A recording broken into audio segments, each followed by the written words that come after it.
عالمی ادارہ صحت WHO کووڈ-19 وبا کو کنٹرول کرنے کے لیے حکومت کی جانب سے اٹھائے جانے والے اقدامات کی ستائش کی، تاہم اس نے تیزی سے بڑھتے ہوئے کیسز پر تشویش کا بھی اظہار کیا ہے۔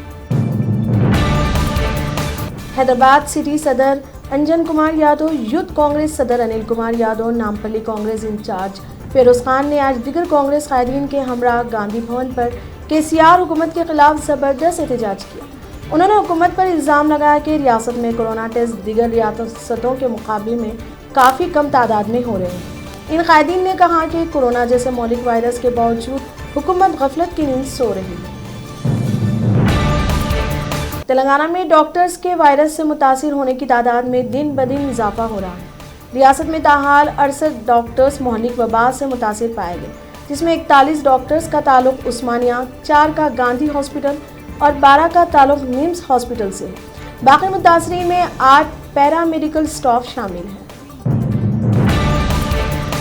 وزیر بلدی نظم و نسق کے تارک راما راؤ نے وزیر شہری ہوابازی ہردیپ سنگھ پوری سے درخواست کی کہ مسقط سے حیدرآباد کے لیے فلائٹ چلائی جائیں تاکہ وہاں پر بغیر تنخواہ اور ضروری اشیاء کے بغیر رہنے والے مایوس افراد کو واپس لایا جائے۔ شہر حیدرآباد میں قتل و خون کا بازار گرم، ایک ہی دن میں قتل کے 4 وارداتیں پیش آئیں، جس سے شہر میں امن و ضبط کی صورتحال پر سوالیہ نشان پیدا ہو گیا اور عوام میں خوف تشویش دیکھی جا رہی ہے۔ ایمنسٹی انٹرنیشنل نے کورونا کی وبا کے پیش نظر بھیما کوریگاؤں واقعے کے معاملے میں گرفتار 11 انسانی حقوق کارکنان کو فی الحال رہا کرنے اور ان کی صحت کی حفاظت کرنے کی حکومت سے مطالبہ کیا۔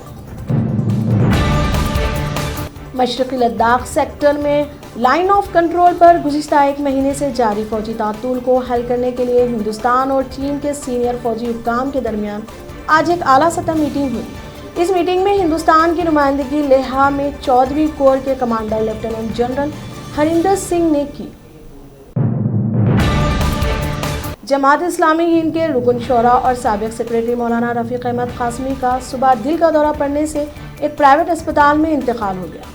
وہ قلب کے مریض تھے، ان کی عمر 74 سال تھی۔ کورونا وائرس کے تیزی کے ساتھ پھیلاؤ کو دیکھتے ہوئے سعودی حکومت نے جدہ میں 15 دن کے لیے کرفیو نافذ کر دیا۔ تمام خانگی اور سرکاری ادارے بند کرنے اور ریسٹورنٹ اور کیفے میں کھانے پینے پر پابندی عائد کر دی گئی۔ کورونا چیلنج کے درمیان مکیش امبانی کی جیو پلیٹ فارم کی سرمایہ کاری جاری ہے اور 45 دنوں میں 7 سرمایہ کار جیو پلیٹ فارم میں 19.90% ایکوٹی کے لیے کل 92,202 کروڑ روپے کی سرمایہ کاری کر چکے ہیں۔ حیدرآباد سٹی سیکیورٹی کونسل کی جانب سے استری کے موضوع پر ایک افتتاحی پروگرام کا انعقاد عمل میں لایا گیا، جسے خطاب کرتے ہوئے وزیر داخلہ محمود علی نے کہا کہ ہر شخص کو عورت کا احترام کرنا چاہیے۔ دنیا میں وہی مرد کامیاب ہے جو عورتوں کی عزت کرتا ہے۔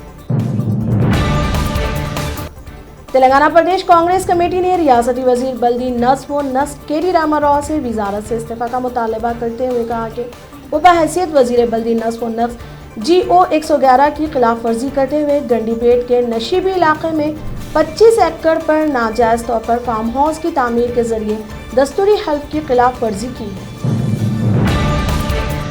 تلنگانہ کانگریس پردیش کمیٹی نے کورونا وائرس سے مقابلہ کرنے والے حفاظتی عملے بشمول ڈاکٹرز، پیرا میڈیکل سٹاف اور پولیس کو ناقص معیار کے PPE کٹس کی فراہمی پر سخت تنقید کرتے ہوئے حکومت سے مطالبہ کیا کہ ان عملے کے اراکین کے صحت کی حفاظت کی یقینی دہانی فراہم کرے۔